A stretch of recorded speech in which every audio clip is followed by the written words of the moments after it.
Hello, Medfield. We're glad to be back on the air again. And the new studio is having some work done, so we're kind of hitting the center now. And it's perfect because we are going to today talk to people that work at the center. We're going to interview different ones each time so people get an idea of the full array of services that are offered here at the center.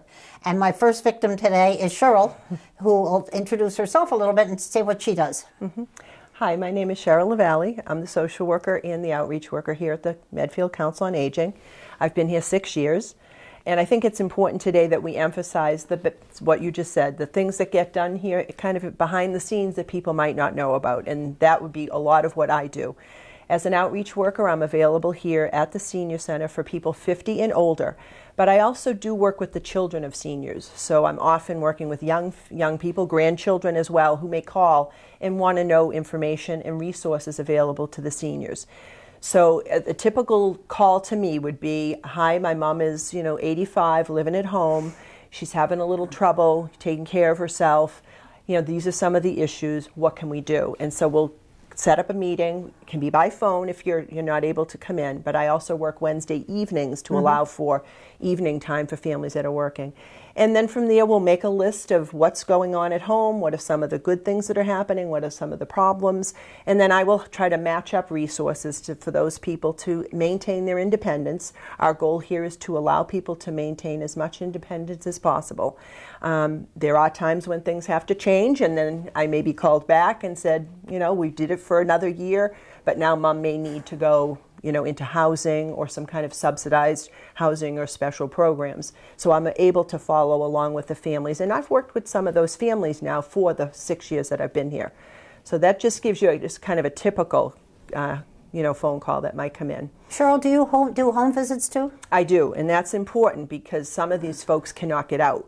They're not able to leave the home due to medical issues, mobility issues, safety issues. So I would set up a visit. I'd have a family member with the senior usually there so that we have someone else listening to what I'm saying so that they can take in the information.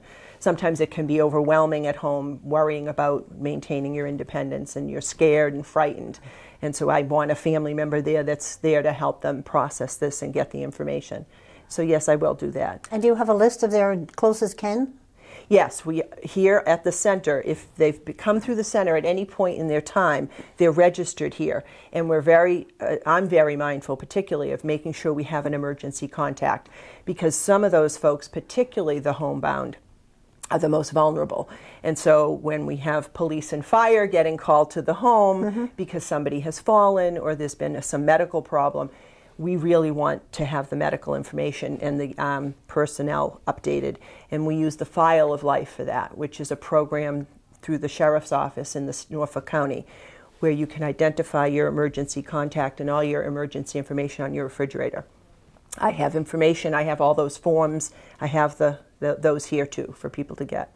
Now I have a list of my medications on my refrigerator. Years ago when we started the Council on Aging, there was a form we could fill out and hang on the refrigerator. Yeah, that's the File of Life. Okay, so I don't have I just have my own. Some people still have their own, and that's okay, but the main thing, the reason the File of Life is nice is it's in a red envelope, a red magnetized plastic folder. So our EMTs know to look for the red folder on the fridge. I should get one of those red folders. How do I get one? Around. You can come here and I can get it for you, or I can mail it out to you. Okay. And in addition to the one on the refrigerator, there's a smaller one that you'd keep on your person in your wallet that you can have when you're outside the home. And it has the same identifying information on it. One other good thing, though, that's fairly new in town. Yep, they have a little red one, a miniature red one for your wallet. The lockbox for the keys. I'm going to cough again. And I have one. I think they're done. Can you tell people about that? I apologize. Yes, we work with Bill Kingsbury in the fire department, and Bill can supply a lockbox on the home where the person's home key is put in the box, and it's locked. And the police and fire then have a master key that opens all the boxes. It's great for somebody who is going to have a fall risk at home. And maybe the police and fire have been out several times with falls. They've broken down the door. They've had to break windows to get in. This prevents you from having to have your home, damaged in a way in order to get to you. And it's a great resource. And we have several people in town that have had it. And they can call me. You can call directly to Bill Kingsbury, or you can call me and I'll work with Bill and we get it set up. I have one, and I also put in the keypad numbers for my garage door opening, just in case I fell in the garage. That's or they right. had to get the car into the garage. Right, because you don't have a key. Right. Right, I did that too. So I think it's a good saving thing. I really do. I do too, and I work closely with police and fire as well. That would be another thing people might not realize. If there is somebody vulnerable at home, the police and fire, if they've been out several times, will alert me to say, let's see if we can do a little outreach to find out what's going on, and we'll try to get family involved, get resources in again to hopefully prevent those kind of chronic visits by police and fire. But we, at least they're there, and the 911 system really works. It's so great. It's it absolutely really is great. important. People don't hesitate to call 911 at all. And a lot of us have the health alert buttons, or I have one around my neck that I can switch off with. And I think they're dynamite to have. And yes. I have one with a GPS component that I can, if I'm going out for a walk, I can bring that, put it on my belt, and so if I fall at 100 Main Street, they'll know immediately where I am. Right, and we have all that information and applications here for all the various GPS devices, as well as the home devices where somebody could wear a device in the home. And I have all that information, the applications. I could help anybody apply for all of those. And you've been a good resource for me to, kind of teach people. I think it's great. About the GPS one, because those are for people that really are not homebound. That's for you when you're out and about. You can be, you can be tracked anywhere. And that's a great program. It is a great. I don't know what genius thought of all this stuff. I have no idea, but we used to be able to track cars with the low jack, car system. Why couldn't we track people?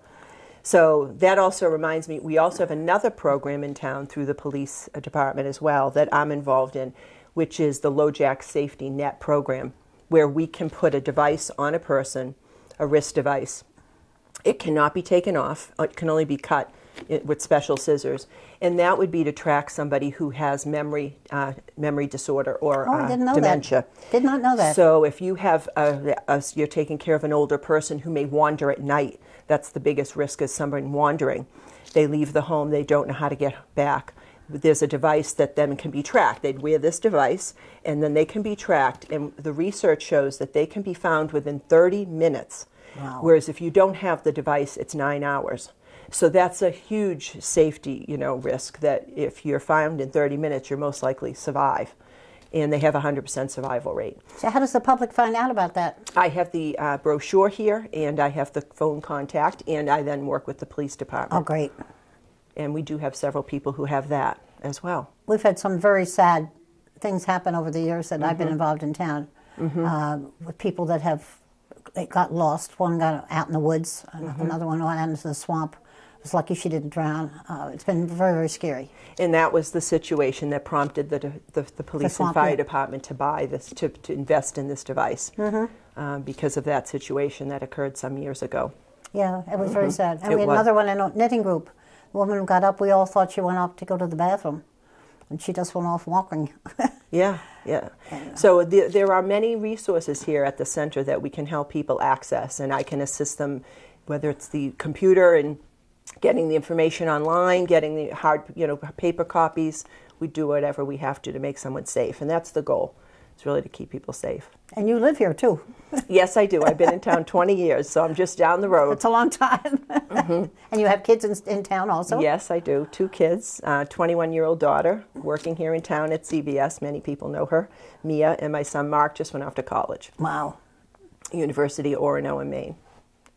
So you've been part of all this yourself? Yeah, and I've seen this change, too, even since I've worked here. I mean, I started out working here part-time, and then I was fortunate over the years to build up to full-time.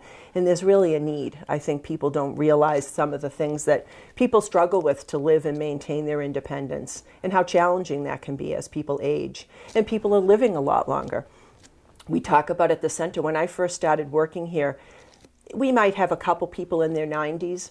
Our last birthday party, we did just a survey, just a quick one. We had 7 people that were over 90, and one woman was 104. I'm not there yet. So I may get there, but we'll wait and see if you guys don't kill me first. the other thing that I like to let people know that we do is we often help people when they're leaving the hospital get back into the community. So if you've left the community because you've been hospitalized, maybe gone to a lengthy rehab stay, people will call me before the person arrives home, because they're looking to put together what they call the discharge plan. Okay. And I can assist in making sure that the hospital or the rehab kind of knows some of the situation that the person is coming back into. Often families forget to just mention things like, oh, mom lives on the first floor, but the bathroom is on the second floor, and the laundry's in the basement. Yeah. If that isn't mentioned and someone's sent home, they could be really put in this compromised situation. So I might just help them learn to speak up before the discharge occurs so that they can share what the concern is. Because then sometimes we do get involved when we have a discharge home that went maybe a little too soon, and then we have a crisis. Sure. So my job might be to kind of go back to the hospital, go back with the rehab, and I may actually even assist in talking with the social worker at the hospital or the rehab and just try to help that family advocate and slow things down sometimes if things need to slow down so that the discharge is safe and successful. So I do discharge planning consultation. Because I would think at my age group, I would think most of us have been in hospital for something besides having babies, which was a long time ago in my case, very long time ago. But things have also changed in terms of how the length of stay in a hospital. Absolutely. You've seen that, I'm sure, work when you were an EMT. Yep. And now the hospitalizations are very short. And people are out very quickly, and that can be good. Things have improved in our care, in health care, but sometimes that can put people in a tough spot if they're home very quickly without a lot of support and resources. So again, I'll work with the families to help make sure that's in place. Something we had years ago, too, when we only had one man at the desk at Town Hall who was running, quote, the Council on Aging stuff. We had a group of us that were volunteers who would call certain people each day or every other day, depending on what the family wanted, to make sure they were okay. More just a wellness check kind of thing. Do you do anything like that anymore? We don't do it through the center any longer, but there is a program again through the Norfolk County Sheriff's Office that I have that information in for. It's called Are You Okay? That's exactly what we were doing. And it's now a formal system through the Sheriff's Department, and you can sign your loved one up to be put on that call list, and they will be called daily. Because I think that's a great thing. And then if they don't answer the phone, obviously then there's a system in place for somebody in the family to be called. That's good. Yeah, that's a very good point. The other point I just wanted to make is that I also do a lot of crisis intervention. As you can hear some of this through what I'm talking about, is that I also work with HESCO Elder Services. So HESCO provides many services to the seniors in our area. One of them is, though, protective services. So as a licensed social worker, I would be working with a family or the community if we feel somebody is being neglected, abused, or at high risk. Yeah. And so we do work with protective services as well. I hate to think of that happening here in our good town. No one wants to hear that it happens in their town, but our town is just like any other town. And we do have protective service needs in town. And I've been able to hopefully, in most of the cases, the outcome is a good outcome, which is it's an awful thing to be thinking that my loved one is being, looked at by protective services. But the goal then is to improve something that wasn't working in the home. Maybe there's some risks there that haven't been attended to. We can then get in, add some resources and support. And I've seen some very good outcomes of those calls. And that's all anonymous, too, in the sense that if somebody called me and said, I want to report, I would give them the 1-800 number, help them make the phone call. They don't have to give their name. Oh, that's perfect. That is perfect. And then I have no problem giving my name and just saying, I'm hearing of a situation I'd like to report to help and support the report. Because being anonymous to me is very important and things like that. Yeah, and it's a small community. So years ago, mother called me. I don't want to tell you how many years because I don't want to pin the person down, but she called me. Her daughter was very upset as she came in from a babysitting job the night before. The daughter said she couldn't sleep that night. And the morning she said she had to tell her mom something. She said, I think something's wrong with that family. I think the little girl's in trouble. And the mother said, you want me to call the police? And the daughter said, I don't want you to because then they'll know where it came from. So the mother called me. And I called the police. Yep. And so when the person asked where the call came from, they just said from Town Hall. And that's a similar... It was perfect. So nobody knew who had made that initial call. And actually it was worse than the daughter had expected. It was not good. And it had been going on for a while, and nobody had picked it up. Yeah, and that sometimes we'll get a call just like that. Somebody will observe something, and they'll just know something doesn't seem right. The other people that are at risk too are the ones we talked about, the homebound elders that maybe have people just coming in, dropping off Meals on Wheels, for example, which is a wonderful program through HESCO. Or maybe there's home care people in, and what we worry about is to make sure that people aren't being taken advantage of. So sometimes, the vulnerable homebound senior is the one I'm most concerned, and that's when we try to get home visits involved, so you can put eyes on the person and really see the situation firsthand. And so that's something I would do as well. Speaking of eyes, you also do something with the low vision group. That's right. You led right into that one. Right. That was perfect. Anyway, another group we do here is a low vision support group. I've been doing that now for a few years with about 20 people at this point. They're from Medfield and the surrounding towns. And we support folks that are losing their sight. And people are at all different stages of vision loss. We have newly diagnosed folks with maybe something like macular degeneration in its early stage. And then I have several people in the group that are legally blind, living alone, working with the Mass Commission for the Blind. And we are providing information, support, and resources to them as well. It's a wonderful group. I love it. And I am one of those people. Yes, Ian is. The public may not know I am legally blind, which is the main reason I didn't run for selectman again 2.5 years ago. I had enough trouble reading the material. Our secretary would print out the agendas with print this big, and I'd still wear magnifying glasses and hold a magnifier in my hand, and I could read the cat saw a dog. I thought, this is it. I'm not going to keep that up. It was just too difficult. But it's nice to be with that group, because there are other people, maybe not with the same depth of trouble that I have, but there are other people that are also legally blind, and some that are just maybe on their way there sometime. No, it's a great group because people share and teach each other so much. And the other thing we have is the equipment that we provide, the low vision equipment here. I have several pieces of equipment that recycle through from other people with vision loss, and they'll donate the equipment here. So I'm able to share that equipment, and people within the group share their equipment with each other. When they're done a device, they no longer need that device, we can pass it on. So it saves some money for folks too. It does. And just recently, the last low vision group, we went over to the Carroll Center for the Blind, where they have a very good store there where people are able to go and shop for some of these devices. And then we went and had fun and had lunch after. That's pretty good. That was the main thing we wanted. It's a nice group of people, though. It's a wonderful group. And that's going to lead into one other group I do here that's connected to an important program at the center.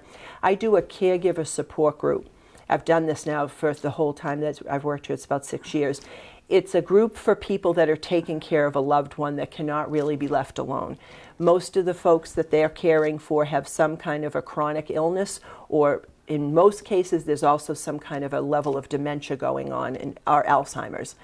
And so this support group, it meets once a month, the last Thursday of the month, for an hour here in the library. And it's a great group. There's, again, currently around 17 to 20 members. And they're there to just really learn from each other, cry together, laugh together. We try to make the best of the hour. These are folks who cannot leave their loved one for very long at all. Many of them have to have someone come in while they can come to this group. And but it's a great place for them to get together, realize what other situations, how to handle situations. And I, again, provide speakers to the group. Maybe we'll bring in somebody that's going to talk about something specific to dementia care, Alzheimer care. And then that ties into the program that we now have at the center called The Club. And that's a really important program here at the center. It's a program, it's an adult day respite program for people with dementia and Alzheimer's, and people that just maybe need stimulation, socialization to prevent depression. So we have, right now, we are full. The program is full. We are still taking applications, so we would always want to still have someone contact us and apply, and they can call myself or Roberta for the information for the club. It meets 2 days a week, on Tuesdays and Thursdays from 9 to 3. And my role in that more is I may be the initial person they call, because it'll be like, hi, I have Mom, and Mom is really now increasingly confused. I'm really worried. We need to get her to a program, and then I'll take it from there and get them through the process of the application. And then I'll continue to work with those family members. They may want to come in and just say, oh my goodness, Mom's up now all night at night. What do we do? Yeah. How do we handle this? What do we do do we call the neurologist? Do we, what do we do? And so we'll continue to work with them throughout the time that they're here at the club. One of the best parts of that program, I think, is the respite it gives to the caregiver. Because yeah. I have never had to deal with that myself, and I cannot imagine having to deal with that 24 hours a day. And when people say 24/7, that expression, it is 24/7. There are a few folks right now we're working with, they don't sleep. The person they're caring for may be up all night thinking it was daytime, thinking it's time to go to work. And these are part of the symptoms of the disease. Yeah. But it's education, support, and sometimes just literally respite. And respite means rest. You need a break. So the grant that we got the program through initially, the grant is for the caregiver. It's to give them that break, because if they're not going to get the break, they cannot do this job. They cannot take care of their loved one. And most of them, it's amazing, they're devoted. I mean, they are there 24/7, till death do them part. Many of these couples that I'm working with, actually, I'm thinking of a few, have been married over 60 years. And so they're in it right now, right to whatever they need to do. And all we want to do is support them in doing the right thing so that both of them are healthy as possible. The worry there is that the person doing the caregiving is more likely to die before the one they care for. And that statistic is due to the health-related illnesses due to the stress of caregiving. And sometimes I think they neglect taking care of their own body. I have a friend that died recently. He hadn't had certain tests before. He just died of colon cancer, and he hadn't had a colonoscopy. He's busy taking care of his wife. That is And we had another one a couple of years ago, the same thing. We hear that all the time. Yeah, and I think it's common. Very common. So we talk a lot in the group about that, about getting annual physicals, going for walks, getting a neighbor in, just so you can get a walk around the neighborhood. Now, can you help provide babysitting or sitting company for the sick person so that the other person can do his annual physical? Absolutely. You do provide that? We do. We have resources for both, agencies that provide companions in home care, home health aides, as well as we have private individuals that are working in that line of work, and they come through us here, and we have a list. For temporary help? Yeah. Because I think they need it. We have temporary help. It could be for a couple hours to take a break, and then we're aware of resources in the surrounding area if you wanted to take a week off and you needed to have your loved one stay somewhere for a week and be cared for while you took a break. And we had a recent example of that where the caregiver's doctor, prescribed a vacation. I could see that, though. And said, you have to take a week off, and wrote out a prescription. You are taking a week off, because otherwise that person wasn't going to be able to continue in that job, in their role, and that's what they want to do. They're incredibly devoted. My sister-in-law is doing that, providing that care down in South Carolina, and her husband's not going to get any better. And she's a lot younger than he, but still, she's got her hands absolutely full. She can't do anything without being there with him. We do a lot of trying to help people be proactive to anticipate the crisis, because it's usually a crisis that will occur that will cause a change in the situation. But we try to do some education and support so that they're prepared even for the crisis and how to handle it, how to call the 911, who will come in, what to do. And then after that, it may require that the person cannot go home. So I will be working with that family to help them look at then appropriate situations for that loved one. And nowadays, you're going to hear the words called memory units. And so for folks with dementia and Alzheimer's, we're often looking at a memory unit, and a memory unit would, for example, it might be part of an assisted living community, but it really is a separate application process, because this is a unit that's going to be technically locked. It's safe so that nobody could wander, and they're designed and set up particularly for people with memory issues. And we've helped people that have left our respite program move on to the next step. And often that next step may be a memory unit. And there are many of them in our area surrounding us. They don't have to go too far. I'm very fortunate because 3 of my 6 kids live here in Medfield. Not everybody has that advantage that I have. My sister-in-law in South Carolina doesn't have any family members around from either side. And it's much harder when you're that far away and you're alone. I think it's horrible, and I'm sure there are people that are that way in Medfield. There are. In no fact, family. the world is so much different than years ago Sure. when families stayed in the town they know. grew up in. Now people live all over the Absolutely. world and all over the country. So it's not unusual that I might get a call from that family member out of state. This is very typical. I get those calls mostly after a holiday weekend, like a holiday, like a Thanksgiving, because the families got together and they haven't seen mom or dad for a while. Oh, okay. And all of a sudden they spend 4 or 5 days together. They're able to see some of the things that have changed. Maybe there's more deficits than they realized. So they'll go home back to their families, and then I'll get the call. I was there for Thanksgiving week. I'm really worried about mom or dad, but they're far away and they really feel helpless. Sure. So then again, the call may come in and we'll try to then get out there. Maybe we didn't even know that this person was struggling. So it sets off a chain reaction of resources, information, and services. So again, the goal is to try to help people stay at home if that's what they want as long as possible in a safe situation. Absolutely. That's the main thing. Wow. I think you have your hands full. Yes, I do. I just want to mention a couple other special programs that I don't want to overlook that we provide here too. I have the applications for people that want to look at subsidized housing, for example, like Tilden Village. I do have the applications here and can help people do those. We also now have the applications for the new affordable housing, the Park on West Street. And so we have helped some people with those applications, and that just opened this weekend. The first people moved in this week. And then I also do a special thing called fuel assistance, and this is the time of year to be aware of that. For folks that may be financially eligible, I can get them to apply to a program through what's called SMOC, Southwestern Middlesex Opportunity Council in Framingham. I have the applications. I would sit with them and do it to see if they can get their gas, their oil, or electric bill cut down and help paid for with the winter months coming. That program runs from November 1st to April 30th. You can apply throughout any point in the process because some people don't realize, oh, okay, I'm doing okay in November and December, and then we have a very long winter, like last year. So the program stays open because things can change, and we can help get some discounted, fuel for them. Now, do you have to be low income to qualify for that? Yes, you do, and I have the qualifying numbers here for people. And the other thing is that program also provides a free weatherization program. So if you qualify for the fuel assistance, you may qualify for some help at home doing insulation in your attic, weatherizing windows, repairing a furnace.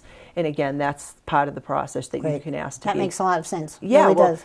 If you're going to put a discount, if you're going to give a discount to the fuel, you want to make sure it's just not blowing out the roof. Exactly right. If you're going to have oil, heat your house. So they're motivated to help you with that as well. So what else do you want to add? The last couple things I want to add are just a couple people that I work closely with in town.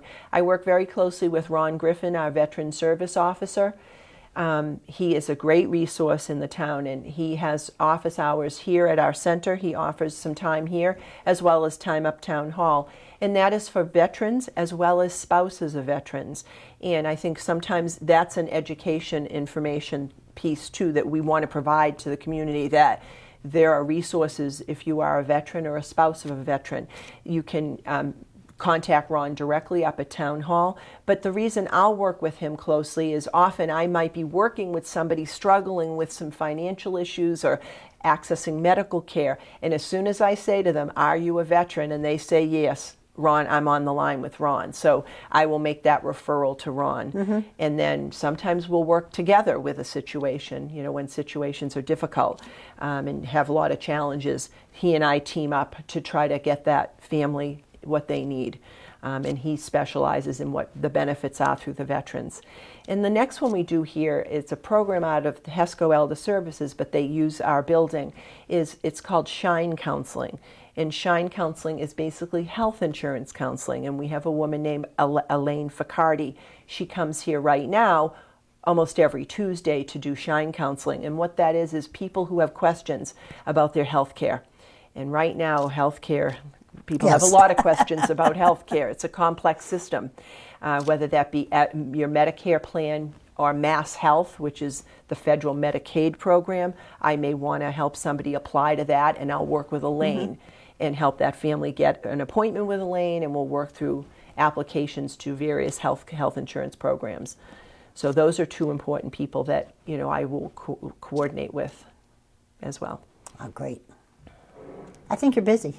Yes, and I'm fortunate to work here though, because it's a wonderful community and a great resource here at our center. That we offer so much support. It's amazing how much there is. That's it. People would not realize what's behind the scenes a lot, and that's why you're here to ask us. So we can let you know. I voted for the center. I did vote for it, but I had to get convinced. I went to all the planning meetings. My daughter-in-law was chairman of the building committee, so I had to pay attention. But I never thought I'd use it. I, honest to Pete, never thought I'd use it. You're here every day. I'm here a lot, not quite every day, but almost. I'm here usually 3 to 4 times a week. Yes. And I never thought I would use it, and it's so much at home. And the staff, I don't want to embarrass you, but the staff is dynamite here. If anybody that's not been up here and seen the staff, and you can name every single one of them, I don't think there's a bad apple in the group. I haven't seen one yet. People work very hard, and they really do. Very devoted to the population. And we will be interviewing a different staff member each month, so you'll get an idea of all the people that are available here, and so many different abilities there. It's a nice team. It's unbelievable, and you are a team. Yeah, it is. That's the thing. There's It no is question. definitely a team, and everyone enjoys working here. So I thank you for asking me to share what I do. I thank you for coming. You're welcome. I think it's great that you came. You're welcome. So stay tuned, and we'll be talking to other people from the center, and we'll be talking to Mike Sullivan and other town officials along the way, too. So stay posted and keep listening to Medfield TV.